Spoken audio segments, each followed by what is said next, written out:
Arizona. I just got back and it was all bad. It seems now more than ever that opinion outweighs fact. This has become apparent to me by a state my predecessors named Arizona.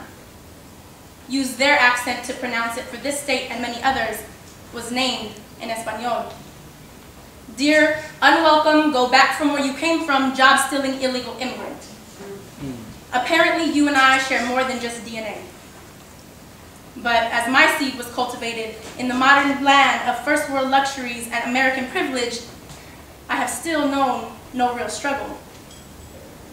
Although we do not pretend to be related, nor do we pretend that our tongues move in the same directions, seeing as how my Spanish is a sorry excuse for a broken language.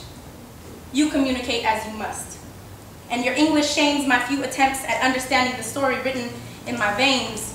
You and I do not share the same culture. But we share one thing significant enough to the lawmakers and voters in Arizona. We share hues close enough in pigmentation to break laws. Evidently now, existing in any shade of brown is a crime. We can be stopped for looking this way. Apparently, there exists delinquency in our blood.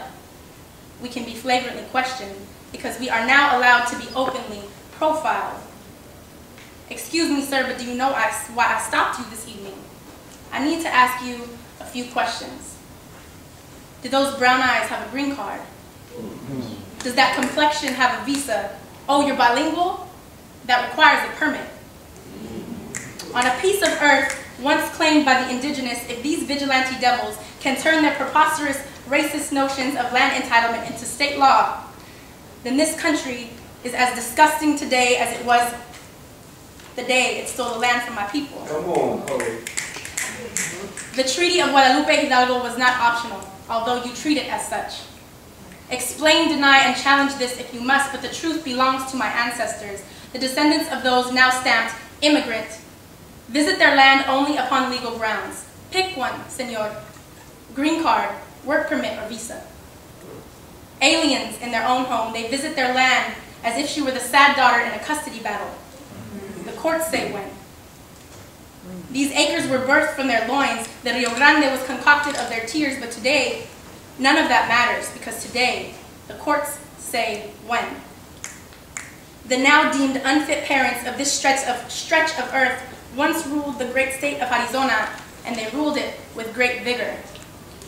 The same territory, in fact, you now wish to rid them from. Try as you may to erase the petroglyphs found in Arizona's canyons, but that will not erase reality. Those ancient drawings are etched into the memory of history, revealing the pre-Columbian facts of Arizona's past. The land belongs to those who work it. La tierra es de quien la trabaja.